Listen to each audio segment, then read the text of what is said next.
میرے اعصاب جواب دے چکے ہیں۔ میں سمجھا نہیں، مجھے کچھ سمجھ میں نہیں آ رہا ہے۔ آخر اس خونی تماشے کی کیا ضرورت تھی؟ میں چاہتا ہوں کہ آئندہ کبھی انگریز اس بات کی ہمت نہ کر سکیں، اور یہ اس وقت ممکن ہے جب ان کے سپاہی کسی بھی قیمت پر آپ کے مقابلے پر آنے کے لیے تیار نہ ہو۔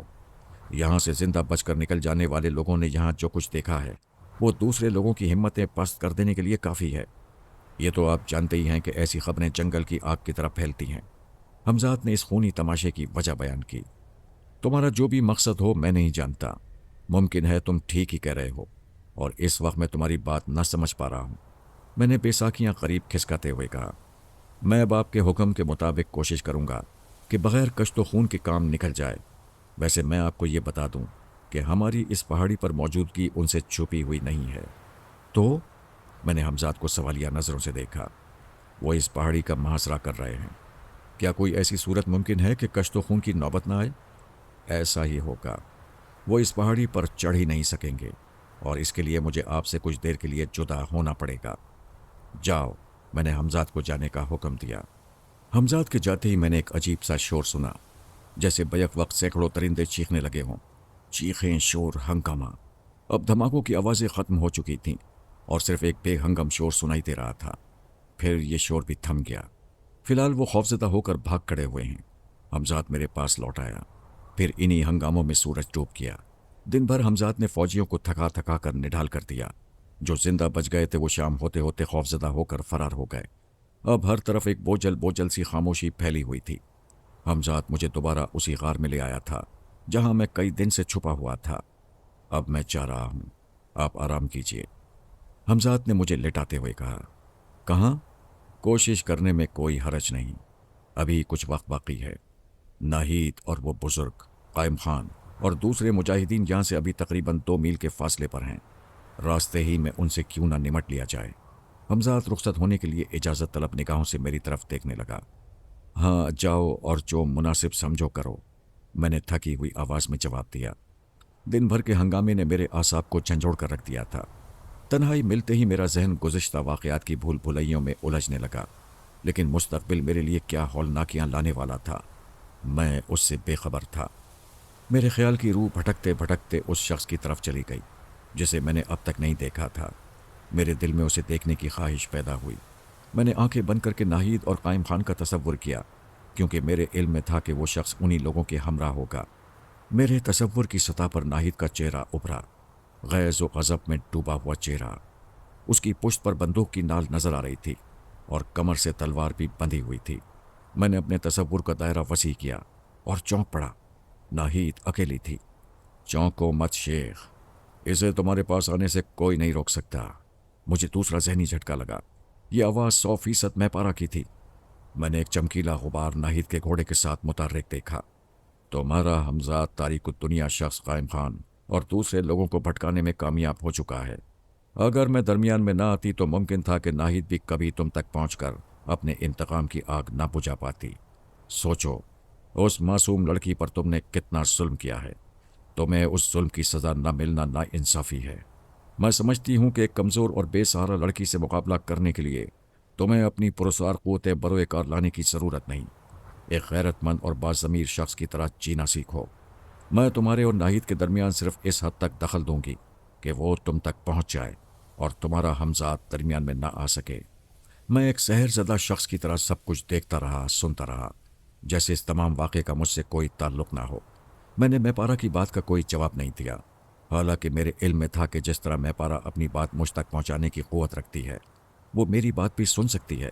اچانک میرے ذہن میں حمزات کا خیال آیا اور میں نے آنکھیں کھول کر سلسلہ تصور منقطع کر دیا تاکہ دوبارہ حمزات کا تصور کر کے اس سے رابطہ قائم کر سکوں۔ میں نے آنکھیں بند کیں اور حمزات کا تصور کیا۔ میں نے ایک قہقہہ سنا۔ اس قہقہے کا زہر میری سماعت میں اترتا چلا گیا۔ میں پارا سالم، میں بڑبڑایا۔ میں نے تم سے ابھی کچھ دیر پہلے ہی کہا تھا کہ اس معاملے میں تمہارا حمزات تمہاری کوئی مدد نہیں کر سکے گا، پھر ناحق جھک مارنے کی کیا ضرورت ہے؟ میں پارا کی آواز غار میں گونجی۔ تم اس سے رابطہ قائم نہ کر سکو گے اس وقت تک جب تک کہ میں نہ چاہوں، اور میں اس وقت تک یہ نہیں چاہوں گی جب تک۔ خیر رہنے دو، ڈر جاؤ گے۔ آنکھیں کھولو، ناہید غار کے باہر پہنچ چکی ہے۔